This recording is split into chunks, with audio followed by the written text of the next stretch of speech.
बिस्मिल्लाहिर्रहमानिर्रहीम। अस्सलाम वालेकुम। आज हम पढ़ेंगे क्लास 9 के मैथमेटिक्स का थ्योरम 12.1, जिसमें है any point on the right bisector of a line segment is equidistant from its and points.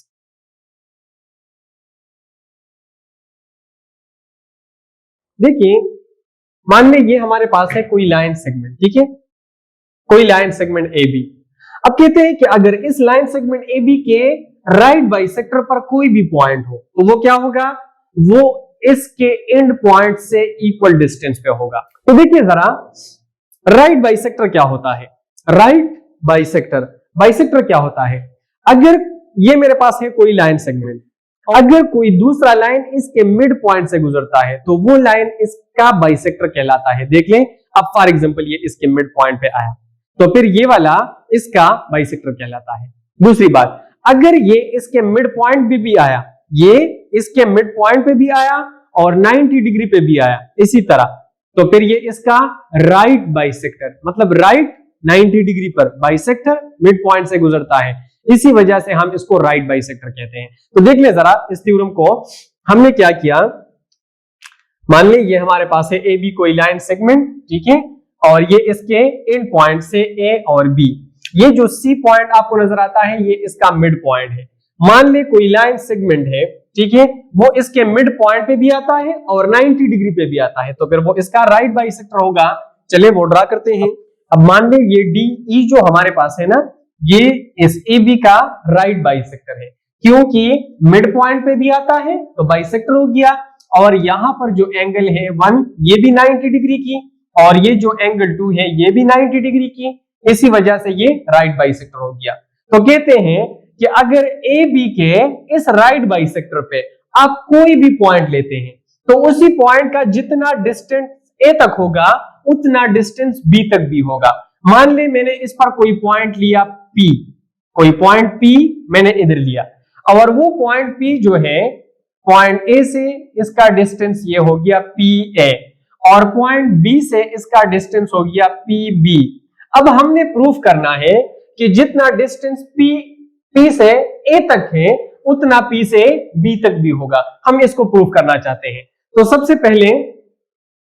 सबसे पहले हम लिखेंगे गिवन, हम लिखेंगे a line segment AB DE is its right bisector, यानी angle 1 is congruent of angle 2, ठीक है, दोनों राइट एंगल्स है, ठीक है, and AC is congruent of BC, ठीक है। चूंकि AB का DE राइट बाइसेक्टर है तो इससे हमें दो बातों का पता चला कि एंगल 1 और 2 दोनों राइट एंगल्स हैं, कांग्रुएंट है। इसके अलावा बाइसेक्टर की वजह से AC और BC कांग्रुएंट है, ठीक है। हमने अब प्रूफ करना है, तो देखिए जरा ये है, इसके अलावा, ठीक है, अब हमने प्रूफ करना है यहां पर, तो proof any point on right bisector of AB is equidistant from end points of AB। AB के राइट बाइसेक्टर पर जो भी पॉइंट होगा वो AB के एंड पॉइंट से इक्वल डिस्टेंस पे होगा। हम थोड़ा सा कंस्ट्रक्शन करते हैं इसमें। कंस्ट्रक्शन में हमने क्या किया, हमने इसके बाइसेक्टर पर कोई पॉइंट P लिया और उसी पॉइंट P को हमने A और B के साथ ज्वाइन किया।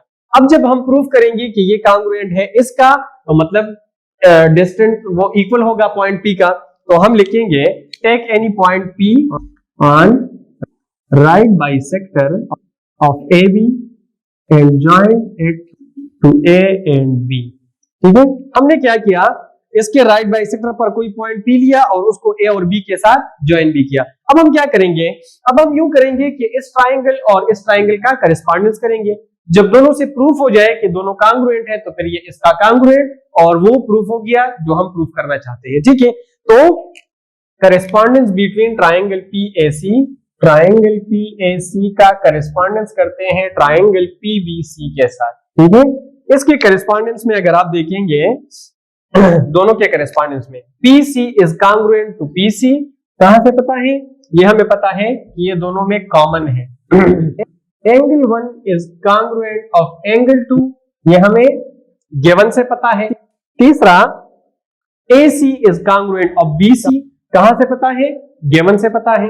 तो जब एक ट्राइंगल के दो साइड्स और उनकी इंक्लूडेड एंगल दूसरे ट्राइंगल के दो साइड्स और उनके इंक्लूडेड एंगल के कांग्रुएंट हो गए तो दोनों ट्राइंगल्स कांग्रुएंट हो गए, तो हम लिख सकते हैं कि triangle PAC is congruent to triangle PBC।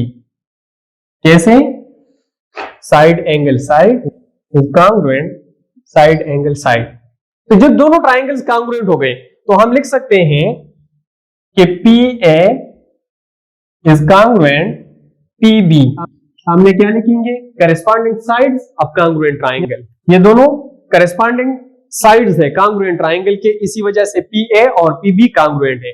तो जब ये दोनों कांग्रुएंट हो गए तो देखिए इसका मतलब ये हुआ कि P is equidistant from A and B। हम लिखेंगे कि P इज इक्विडिस्टेंट, यानी point P is equidistant from A and B। Point P जो है वो A और B से इक्वल डिस्टेंस पे है। कहां से पता है? सामने ये लिखेंगे कि PA is congruent to PB, इस वजह से। ठीक है।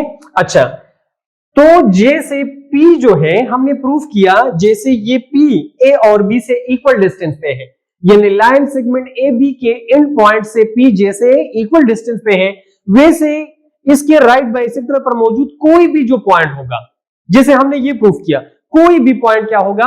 इक्वल डिस्टेंस पे होगा। तो हम लिखेंगे any point on right bisector of AB is equidistant from end points of AB। इसके सामने लिखेंगे as like point P, point P की तरह कोई भी पॉइंट हो सकता है। ठीक है। तो क्या किया हमने? बेसिकली हमने दो ट्राइंगल्स का करेस्पॉन्डेंस किया, करेस्पॉन्डेंस से हमें ये मिला, और जैसे हमें पता चला कि जैसे P पॉइंट A और B से इक्वल डिस्टेंस पे होगा, वैसे P की तरह कोई भी पॉइंट AB के एंड पॉइंट से इक्वल डिस्टेंस पे होगा, जो कि उसके राइट बाइसेक्टर पे होता है। तो यही था 12.1 थ्योरम, जो कि बहुत इजी है, बहुत ज्यादा आसान है, और पेपर में इसके चांसेस भी अक्सर ज्यादा होते हैं। ठीक है। तो बेटा बार बार देख ले, इंशाल्लाह बहुत इजी है, आप इंशाल्लाह सीख पाएंगे। ठीक है। अपनी दुआओं में बहुत बहुत याद रखिए। वीडियो देखने का बहुत शुक्रिया। अल्लाह हाफिज।